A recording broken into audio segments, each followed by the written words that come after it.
Hi, my name is Teresa. Today we're going to talk about pitching. Let's go!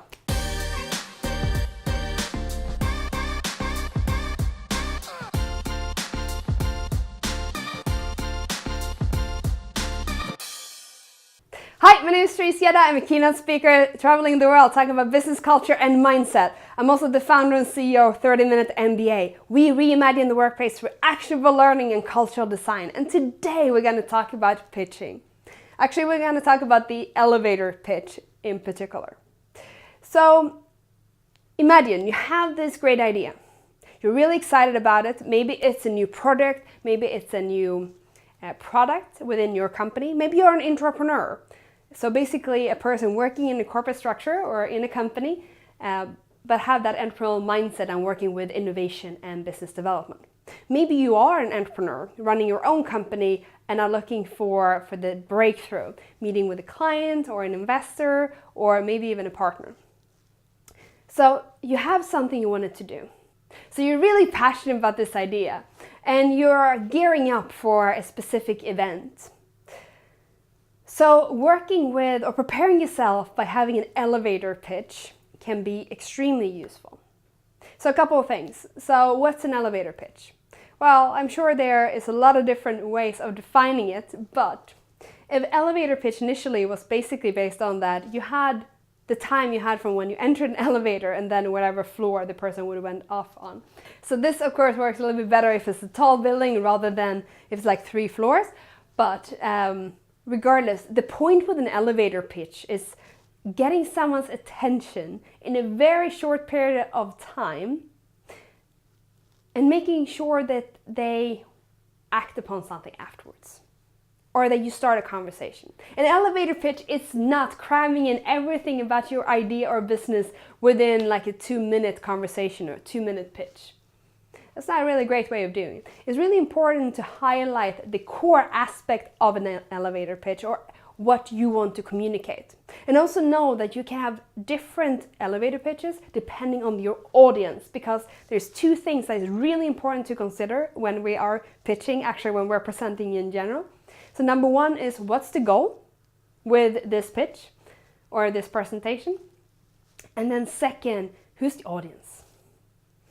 So if we combine the 2, the goal and the audience, we can tailor our elevator pitches in different formats. But just for the sake of it, aiming for an elevator pitch, everything between just a couple of lines, like being able to present what you do in like 1 or 2 lines, that's the really, really short one. And some people would probably say that that's not even an elevator pitch, but it's a presentation of what you do, all the way up to maybe 2 minutes or so. So you can build your pitch or your story, if you will, if you're using storytelling, depending on the goal and the audience. So for instance, if you're pitching this to your board, getting them as excited about this idea as you are will probably be the key. And then pinpointing the problem you're solving, the solution, the big vision, how is this unique, and the vision for this product can be very useful. So that's one way of structuring an elevator pitch basically. Another is to work with a dream persona, or to simplify it, to have a specific user or individual in mind and basically tell a short story about what a day in the life of this person or what this person is challenged by. And then demonstrating through the story how your product or service can help solving this problem for this individual. And of course, a lot of other individuals that are very similar to this person. So that's the second format. So we have the first, basically talking about the problem, the solution, the unique selling points. So how is your solution or product unique compared to other things in the market, and then the big vision. But it can also be getting people excited to schedule a longer meeting, as I said.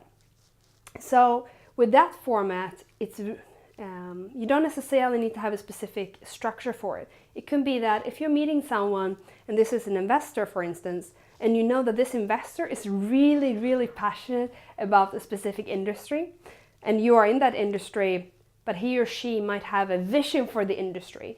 Seeing if you can tie in that vision into your pitch is another way of reaching out to this person to connect with them, to get their excitement going, basically.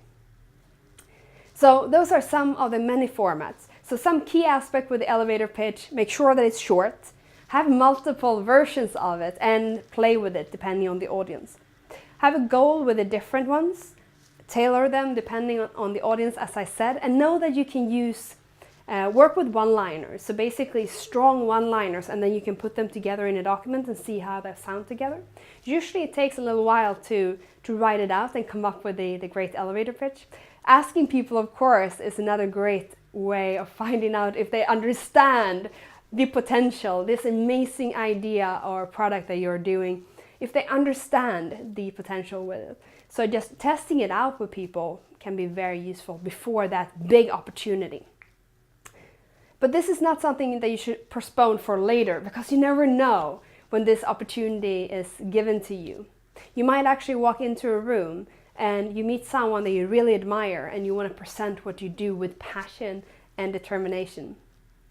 Or you might even end up in an elevator with someone at some point, and then you want to give that great impression.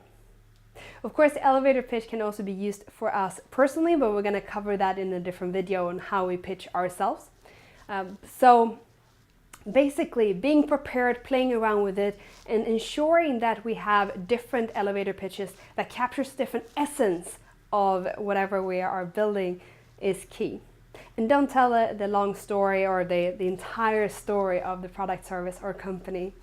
Make sure to keep it short, exciting, and use your charisma and passion for it. Show your passion for it, really, in the idea. They're gonna make a huge difference for sure. So if you want to take your performance to the next level, we have a gift for you. It's called the Futuristic You with a 30-day challenge. I'm gonna link it down below. If you're new, don't forget to subscribe. Leave a comment down below on how you pitch best at work to make your colleagues and managers really excited about your products. And as always, guys, achieve greatness. Bye!